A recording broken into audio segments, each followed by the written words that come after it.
Hello and welcome along to the Sports Express Show. Well, the football season is almost done and dusted, and it's that time of the year. A bit different this year because the season finished in August, but we're going to be choosing our Premier League team of the season. Since Sadio and I don't agree on much, we don't agree on anything actually, so we're going to have our own teams. Yes. You're going to have your team, I'm going to have my team, and we're just going to lay it out there, and we're going to account for why we have those players in that position. So each player, the best player in each position for the Premier League this season. Yes. You good, brother, man? I'm good. Welcome back, by the way. Thank you. Like, I know because you support Liverpool, your virus comes. You guys, your immune system is weak, huh? No, But you came back, huh? I came back. I'm a Premier League champion. I had to come back. It took 30 years, but you're back, huh? I did the test. I mean, COVID can't touch a Premier League champion, so... But it had you sweating. Well, it had me sweating for like a few days, but I'm back now. You're back, and brother. team of the year, brother. Yes. It's been another great Premier League campaign. Liverpool winning the title. Yes. But there's been a lot of great individual performances from different players from different teams in the Premier League. Naturally. So it's been really great. Yeah. Look, I mean, it's been solid, like you say, and obviously with the team of the year, you do get most of the time that the team that won the Premier League, that the team of the year usually dominates, will dominate that team sheet. So I think I'll try to be as unbiased as I can. That's impossible. That's impossible. You see. That's impossible. My team is not really a Liverpool team. 70% of it is. So you can't say really. Okay, we're going to start with the back five, right? So firstly, the goalkeeper. Yeah. I'm going to start with you because I feel like I know who you're going to pick. Okay. So what do you think I'm going to pick? I think you're probably going to go for like Alisson or Edison. Who are you going for? I go for Edison. Edison. See. But it's an obvious choice. I mean, he won the Golden Glove. He won the Golden Glove. Yeah. Another person who came close was that Pope kid. I mean, he 16 clean sheets. 16 clean sheets. So he was very close. But I mean, it's Edison, and Edison has been, for all his faults this season, and he has had faults this season, he got it back and he tightened the ship, and I think that's a championship mentality for me. And he has, like you say, he won the Golden Glove. So for me, I think that's my guy. 16 clean sheets? Yep. I did not pick Edison specifically for what you said. Obviously. Specifically for what you said, the mistakes that he made, I just feel like all round it wasn't a solid seasonal performance by him. Although he did win the Golden Glove, fair play to him. And surprisingly, I went for Nick Pope. You went for Nick Pope? I went for Nick Pope. You? Yeah. This is a flipping surprise. Nick Pope, I think... You didn't even tell me off camera. Like, this team hasn't even been discussed off camera. Like, you went for Nick Pope. Nick Pope. Yeah, I think he's had a fantastic season. Yo, the virus hit you now. For a team like Burnley, to have 15 clean sheets. He had the second clean sheets in the Premier League. He did. And not only that, but the performances that he put in different games. I mean, Burnley's defense, firstly, they were very good defensively this season. Like, I'll give them that. The likes of Tarkowski were good. But for Pope, I think him and Henderson right now are literally up there in terms of English goalkeepers. I think Jordan Pickford is out of the conversation now. Because he was England's number one for the past few years. And I think Nick Pope really did pick his hand up this season. And I think it deserves, just merely for the team that he plays for and the amount of clean sheets that he got. I mean, 15 clean sheets. That's more than De Gea. Don't take shots at De Gea, you bastard. Don't take shots at De Gea. That's more than David De Gea. Alisson got 13 clean sheets and he missed like 9 games. So can you imagine if he played all the games in the season, he probably would have got more clean sheets and won the Golden Glove. But I'll go for Nick Pope. I think Nick Pope had a great season for a team like Burnley. I'm putting Nick Pope in my team. Cool. So we're going to move over now to the back four. Right? And I'm actually shocked. I don't know how I'm gonna get through this team when you just shocked me right off the gate. But anyway, let's go. I think we don't even need to discuss the fullbacks. Do you want to debate the fullbacks? No, I think it's Trent and Robertson. Like no debate. No. I think there's like 23 assists between the two of them. But I was tempted to put one Bissaka. And no, not because he's a Man United player, but because of his defensive display. He's solid, but I had to go. I had to go with the phenomenal combination of the two. You can't dispute. Like Trent still needs, I feel like he still needs to improve a little bit more defensively. But he's defensively weak, right? He's not like weak. No, he's not weak, but that's his vulnerability. That's his vulnerability. That's his weak point. For me, Robertson is the better fullback because he's good All defensively round, and in attack. back and forth. But yeah. you can't dispute what this kid does with the No, ball. no, no. I'm not disputing it. But I'm just saying I was tempted because of the defensive Sure. display that Wan-Bissaka had displayed. Yeah. But when you look at how much he contributes going forward to Trent Alexander-Arnold, Absolutely great. it just 13 assists overloads. again this season. So I think there's no debate really. And he to scored be some honest. top goals as well. Free kicks, scored against Chelsea, scored against... I say, for me, he's an athlete, and Yeah. for me, an athlete is where you can put him in any position, and he'll Yeah. be solid. He might not excel in everything, but he's the one guy that you can count on. Do you think So he might move on to midfield later on in his career? I think he will. I think And he he'll will. fit in properly because I think if they can find that somebody good. as good as him right now in his position, He might move. He'll move. He will Sure. move. He's that good. I Kid mean, is talented, man. look at the goals he scored. I mean, this is top bins. I mean, the goals he scored. It's not Yeah. like your tap ins. No, these are quality free kicks. The one And- against Leicester. and he has the free kicks. He has vision as well. So Ooh. he's a midfielder Yeah. holding it down in a defensive position. And also props to Robertson as well, because sometimes I feel like he doesn't get praised as much as Trent because Trent always bombs in. But Robertson got 10 assists this season again. They're hitting double digits every single season now in terms of assists. Look, So- I mean, Robertson is a monster. I think for me, he's more reliable in the team because he has that added defensive And the energy he brings to and the the side. exactly, he has that because he brings that defensive thing with him. You always Yeah. know that, hey, I'm safe there with him. Yeah. Whereas Trent's like, but he's like I say, Trent is solid, Sure. but it's still his weakness, defensively speaking. Yeah. Defense is his weakness. Right, so when it comes to centre back, I guess it's just a question of Van Dijk and who. Yeah. Simple, right? Yeah. And from the whispers that I've been hearing, it seems like we have the same centre back pairing, brother. Yeah, we do. I mean, So who do we have alongside Virgil? we have Soyuncu. I like how you say Soyuncu. It's Soyuncu. Yeah, Soyuncu. Soyuncu from Leicester. From Leicester, I mean, this Yeah. guy has been solid, especially. I think he stood out in a team that has done well this season. Let's be Yeah. honest, guys. Leicester has done well, more than what I expected as a Yeah. neutral fan. Yes, they did taper off in terms of when the restart, or after the restart, Yeah. but they managed to hold it down before the very end. But this guy has been a standout for me. He's been solid. He reminded me of back in the day, like your back in the day Sure. CBs, solid. Yeah. So he had to be there. He had to be there. I'm for not me. entirely happy about Leicester's season because I think when you start the season that well and you just fall off, it's really kind of disappointing at the end because they were so good at the first half of the season, and obviously Soyuncu got injured towards the end of Yes, the season and yes. couldn't play. But I still think individually for him, he was arguably Leicester's best player this season. He was. Alongside Johnny Evans, solid centre-back pairing.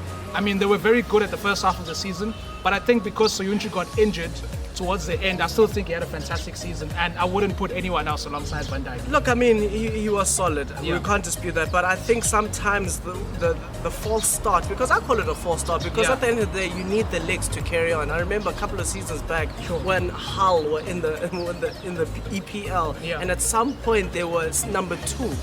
The question was, would they have the legs to maintain the Sure, top? yeah. And they didn't. They fell off. So Yeah. for me, Leicester is still that kind of a team that has longer legs, obviously, than Hull City. I'm not disputing that. But I never thought they would hang as in the high that long, to be honest with you. But going back to the player, he's been formidable. Right, so Trent, Robertson, Van Dijk, and Soyuncu are our back four, Yeah. and then we're going to move over to the midfield now. I believe we're doing a 4-3-3, right? Okay, you have a 4-3. Yes. Okay, yes, so yes. 3 in midfield and then 3 attackers. So firstly, in the holding midfield position, I'll go first. I went for another Leicester player Yeah. who I think has been fantastic this season, massively underrated Yes. by a lot of people in the Premier League. Wilfred Ndidi for me will be my first midfielder. Yes. Because I mean, come on, the guy is almost faultless for Leicester, and he's been the constant performer for Leicester City. Even when they dropped off in their performances, I think he was really, really solid. And for me, I think if a player like him was at Manchester United, I wouldn't be very happy about that because I feel like United are really lacking in terms of a holding midfielder. Look, for me personally, I agree with those sentiments, but Yeah. let's all agree that the CDM position has always been a position that is not looked upon with great glory. Yeah, I mean, only Kante was like really... I think he's the only one that was Yeah. there, but even then, I mean... No, but I'm saying he's the only one who got got the plaudits he deserved Yes, for, yes. for excelling that position. Definitely, but it's never been the star-studded position. Sure, you yeah, know? definitely. So I think we can always expect somebody who is high up to be underrated. Yeah. And for my choice, I went for Rodri. Rodrigo. I did. I actually think Rodri had a better season last season. He than did, this one. he did, and I mean he's in, if I'm not mistaken, top 5 in terms of passes. I mean he's solid, and like I say, it's not gonna be a position where there's much glory, where there's too much shine. Yeah. You're the guy. You waste management. That's what you are. You clean up. When you clean up, you pass. That's it. That's your job. So would you I think he's solid there. Would you say Rodri was better than Fabinho this season? Yeah. No! Oh my God! Yeah. Without a shadow of a that's just doubt. hate. No, it's not. Fabinho. The reason why I didn't pick Fabinho was because of I didn't want to be completely biased, and I really did think indeed he had a better season individually. Better he had than a solid- Fabinho, he had a solid but I think Fabinho was the second best holding midfielder in the season. The important goals he scored. I mean, he's got a rocket against City. Listen, I'm not denying the fact that he was important, but No. Rodri is my guy. Anyway, Yeah. let's move on. So our two attacking midfielders. Yeah. I mean, come on. Let's just get Kevin De Bruyne out the way. That's done. He's been the best player in the season this season, far. this campaign. He's won the Premier League Player of the Year already. I'm sure he's going to win the Premier League PFA Player of the Year as well. That's going to be coming out soon. Yeah. So alongside Kevin De Bruyne, I can see that smile. That smile means it's a Man United player, and I'm already getting pissed off. And you know who it is, though. So they know. For me, it has to be my captain, Jordan Henderson. But Jordan Henderson, No. alongside no, Kevin De Bruyne. No. For me, Henderson has been Liverpool's best player this season. no. For me, straight up, I'm just not going to beat about the bush. No. He's been our best player this season. No. The performances he put in, it even shows. Liverpool have played, Henderson has played 40 games this season for Liverpool, right? 40 games, and we've won 31 of those games. 31 while he was there, and we played 16 games without him. Lost 3, drew 5 of those games. So that should tell you something. I don't care. When it comes, I know it's a hard pill to swallow. No, you've no. never liked Henderson. I've never. You've never liked Henderson. I've never. But you can't dispute the fact that he had a fantastic season. In his own world. No! Listen. Then why did he win the Football Writers Player of the Year? Listen. Why did he win the Player of the Year? Because obviously the winning team will win. No! So let me say No, this. you Let me can't- put in his own world. doesn't make sense, Listen. In his own world, he In had the a, Football Writers world, No, they just biased. The media's biased for Liverpool All to of win them. All of them, All bro. of them. Even last season. why would you pick someone who's not the best and say they are the best if they're not the best? Because Why didn't they pick Mane? No, Why did they pick Salah? because if you look at improvement, Henderson had the biggest improvement, but doesn't mean he was necessarily He the was best the best player. player this season for Liverpool. Listen, we can go. Undoubtedly, Listen, no. we can go back and forth with this. I don't like Henderson. He's not even in my top 100 in history. Wow, that's just. But that's not you being objective. It's just the hate that you have for the No, guy. I don't have hate for You the have guy. hate for the guy. It's me being objective. You're gonna ignore all the performances they put in the big games this season. Because they're ignorable. Against City, They're against not- Wolves. They're not worth my time. Wow. They're not worth football's time. But let's go to my pick, son. By the way, I'm going to include a picture of Henderson lifting the trophy in this video. You bastard. Just to spite your ass. No, you bastard. You're such a Go on, spiteful go on. nigga. Who do you have? Who do you have? Bruno!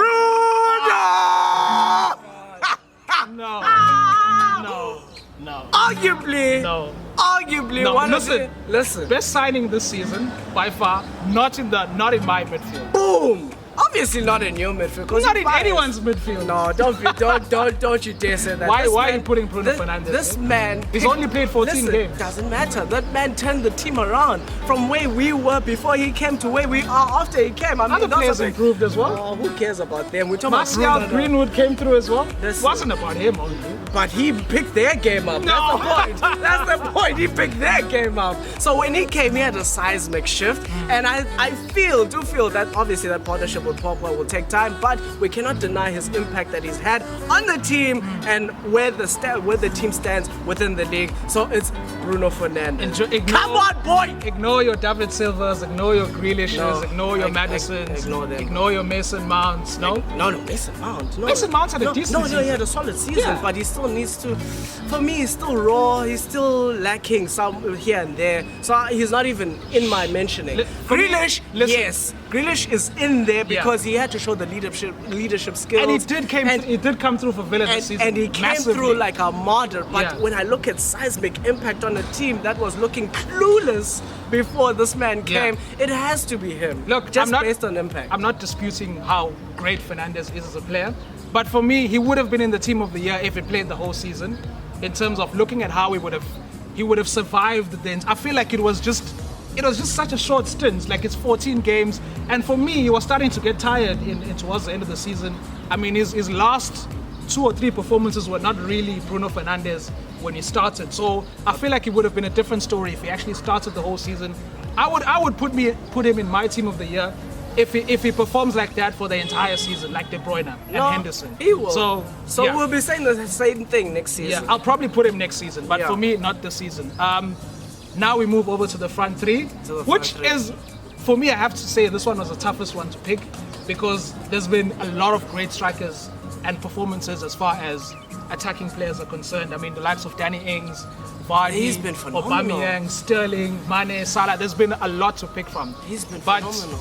On the left, I picked Sadio Mane because I think he was Liverpool's best attacker this season, and I think he was arguably one of the best attackers as a whole in the season. He has been for like the past 3 seasons. Look, he's a consistent player. Yeah, he's been really consistent, and I just can't leave him out. Excuse me. No, he's someone that you can't leave out. Yeah. I mean, look at his career at Liverpool as a whole. Yeah. He's been on an upward trajectory. He was on another level. So I mean, he carries the team, and I've always said this: if you guys would be hit harder if you ever lost him than Salah.